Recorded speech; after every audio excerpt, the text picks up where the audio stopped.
The night the river took the prince, the water did not make a sound. That was when I knew something was very wrong. I never planned to be part of this story. I was just a fisherman's son, born and raised in a small riverside town in West Africa. Our town sat between thick forests and a wide brown river we all depended on. The river fed us. It gave us fish, water, and sometimes trouble. People said the river had a spirit. Some called her a goddess. Some said it was just stories to scare children. I did not believe much of it back then. I believed in nets, boats, and hard work. But after what I saw, I will never speak lightly about that river again. Our town belonged to a kingdom ruled by an old king. He was quiet and sick most of the time. His son, the prince, was the real power. The prince was young, strong, and cruel. He liked to remind people who he was. If he walked into the market, traders went silent. If he passed a farm, farmers bent their heads. He took what he wanted: goats, food, women. If anyone complained, soldiers came at night. I saw it happen many times. Once, the prince's men took my uncle's canoe because they liked the carving on it. My uncle begged. He said the canoe was his life. One soldier slapped him so hard he fell into the mud. The prince laughed and walked away. No one dared speak against him. There were rules about the river, old rules. You did not fish on certain days. You did not pour blood into the water. You did not insult the river or mock its stories. Even people who said they did not believe still followed the rules. It was safer that way. My grandmother always said, "The river sees everything. If you treat it like dirt, it will treat you like dirt too." The prince did not care. It started during the dry season. The prince ordered his men to build a private bathing place by the river. They cut down sacred trees. They chased fishermen away. They killed animals and washed the blood in the water. Old men came to beg him to stop. I was there that day, fixing my net nearby.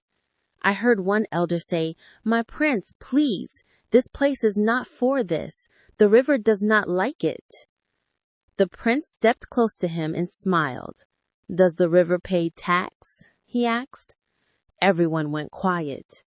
That night, something strange happened. Fish floated to the surface, dead, their bellies white. The water smelled bad. People whispered that it was a sign. The prince called it nonsense.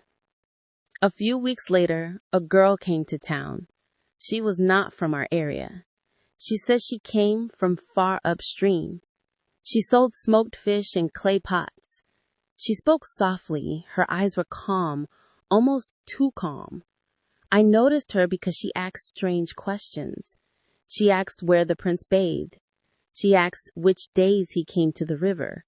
She asked if anyone had ever crossed him and lived. People warned her to mind her business. She only smiled.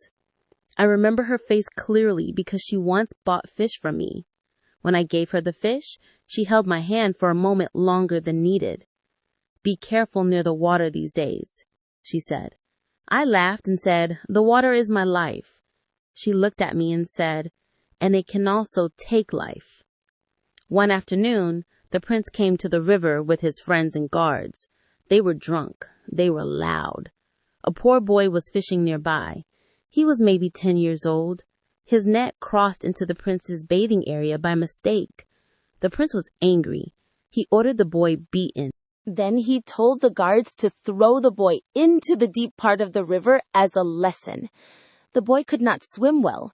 We shouted. We begged. I shouted too. My heart was pounding. The prince raised his hand and said, "Let the river decide if he lives." The boy survived, somehow. Fishermen pulled him out downstream. That was the day I stopped seeing the prince as just wicked. I started seeing him as dangerous beyond reason. That night, the river rose suddenly. It flooded some farms. People said it was another warning. Days later, word spread that the prince had taken interest in the strange girl from upstream. She had been seen near the palace. People said the prince liked her beauty and calm nature. Some said she did not fear him, which made him want her more. When I heard this, my chest felt tight. I remembered her warning. The prince announced a private feast by the river. Only his close friends, guards, and the girl were invited. It was meant to be a night of pleasure. Old women in town cried when they heard. One said, "This will not end well." That night the moon was full. I was fishing late because the river was calm and bright. From my canoe, I could see the prince's fire by the riverbank. I could hear laughter and drums. Then the drums stopped. The air felt heavy. Even the insects went quiet. I saw the girl stand up. She walked toward the water slowly. The prince followed her, smiling. I could not hear their words, but I saw her step into the river. The water reached her knees, then her waist, then her chest. She turned back and stretched out her hand. The prince laughed and followed her into the water. That was when the river changed. The water started to move. Not like waves, but like something breathing. The fire on the bank went out. The guards shouted. The girl sank under the water, but she did not struggle. The prince did. He shouted. He reached for the shore. His guards ran forward, but the water pushed them back. I swear this is true. The river rose around him like arms. The prince screamed one last time, then he was gone. The water went still again. No one spoke for a long time. The guards ran to the palace in fear. The next morning, the town was full of rumors.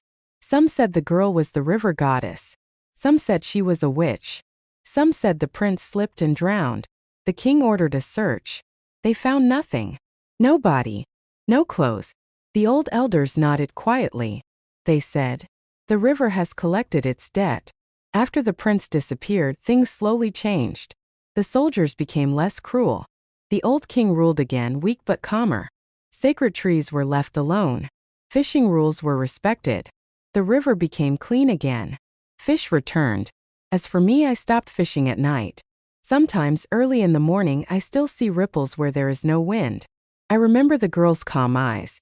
I know what I saw. This was not a story meant to scare children. It was not magic for fun. It was a lesson written in water. The river gave us life. The prince tried to own it. And the river answered in its own way. If you find the story interesting, do subscribe for more stories.